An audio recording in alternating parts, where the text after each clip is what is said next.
여의도 타임즈 시간입니다. 아침에 나온 증권사 리포트 두 종목을 선정을 해봤습니다. 자신의 영역에서 자신감을 내비치고 있는 종목인데 하나는 OLED, 하나는 2차 전지 쪽입니다. 오늘은 OLED부터 만나보도록 할게요. 자, 첫 번째 종목은 바로 이겁니다. 덕산 네오룩스. 보시면 여러 가지 자신감이 있는 그런 종목인데요. 목표 주가를 상향했습니다. 그 이유에 대해서 OLED 강자 어떤 면에서지 만나보도록 하겠습니다. 자, 우선 2분기는요. 컨센서스를 대폭 상회해서 긍정적인 실적을 기록을 했습니다. 사실 월별로 따져보면은 희비가 좀 많이 엇갈렸습니다.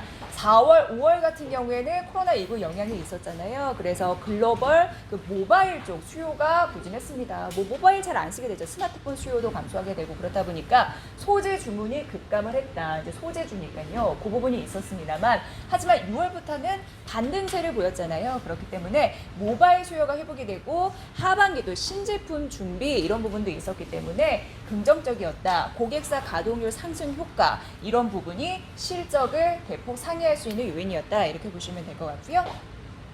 자, 애플 쪽 보도록 하겠습니다. 애플 같은 경우에도 OLED 비중이 좀 뛰는 흐름들이 고스란히 나타나고 있는 상황인데요. 3분기 말에 신제품 3개 모두 OLED를 채택할 것으로 예상이 되고 있는 상황이고요.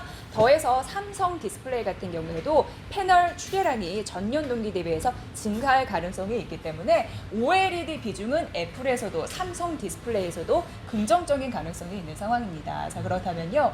OLED 모바일 쪽 보셔야 되는데 OLED TV 쪽도 마찬가지고 모바일 쪽도 수요가 늘 것으로 예상이 되면서 낙수 효과를 받을 수 있다. OLED 강자로서 면모를 이쪽에서 받아갈 수 있다는 부분입니다. 20년도에서부터 21년도 더 늘어날 가능성 가장 눈높이가 높을 수 있잖아요. 이 얘기인즉슨 폴더블폰 그리고 5G 이쪽의 모멘텀을 두루두루 가져갈 수 있으니까 이 부분도 장착이 돼 있다라고 보시면 될 것 같네요. 자신감이 있다고 하는데 미국 업체 이런 부분도 당연히 좀 있겠죠. 자, 그래서 목표 주가를 52,000원으로 올렸습니다. 52,000원 상향됐다라는 말씀드리고요.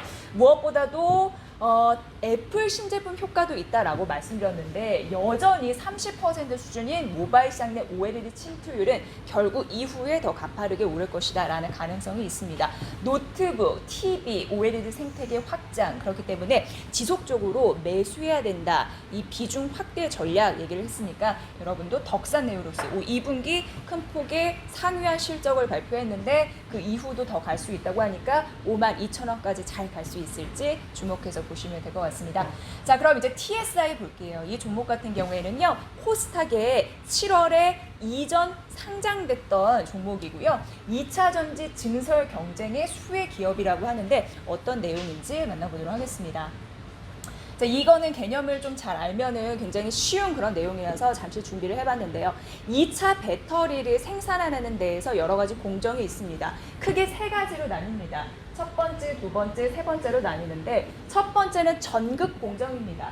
전극은 플러스 마이너스 이거 만드는 거다라고 보시면 될 것 같고요. 그 다음에 두 번째는 조립인데요. 전극이 만들어졌잖아요. 그러면은 원재료를 또 조합합니다. 그래서 완성품을 만든다라고 보시면 됩니다. 세 번째는 활성화예요. 거기다가 이제 생명을 불어넣는 거죠. 전기적인 특성을 부여해서 결국 전기차 그리고 ESS 에너지 저장 장치, 모바일, 각종 IT 기기 이렇게 전기차 배터리, 2차 배터리가 만들어진다라고 보시면 되는데 전기차 배터리는 전극 조립 활성화 공정으로 만들어지는데 그 첫 번째가 전극 공정이잖아요.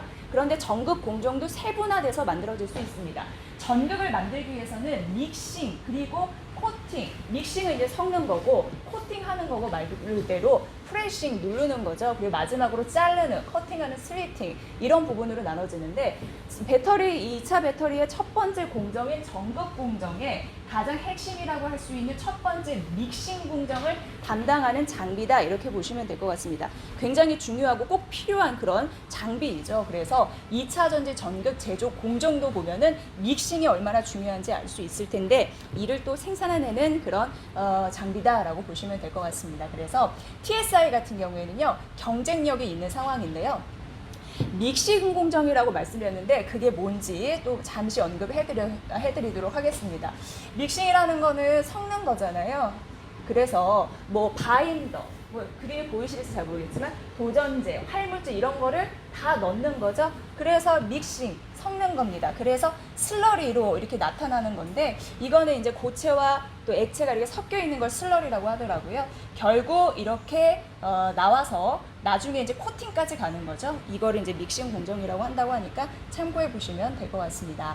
자, TSI 같은 경우에는요, 여러 가지 기술 개발력이 있어서 이게 중요하다고 하는데 이게 이제 17년도 나온 거고 이게 19년도 그리고 앞으로다라고 보시면 됩니다. PD 믹서 다음이 이제 코로나 믹서였대요. 이거는 PD 믹서 플러스 효율성이 2배 증가고 그 다음에 나오는 게 양극 특화 믹서라고 하는데 이거는 그 전 거에 비해서 2.5배 증가고 그리고 이후는 곱하기 4배 지속적으로 기술력이 좋아지다 보니까 효율성이 더 높아지고 있는 상황이고 지속적으로 차세대 기술 개발을 할 것이다 이렇게 얘기가 되면서 앞서서 믹싱 공정을 한다고 하는데 그 두 번째가 코팅 공정이었잖아요. 코팅 공정까지 할 가능성도 언급이 되고 있어서 중요한 그런 흐름에 놓여 있다라고 보시면 될 것 같습니다. 자, 근데 더 중요한 부분이 이 부분인데요. TSI의 고객별 수주 잔고 보면은 메이저 3사를 다 두루두루 갖추고 있습니다.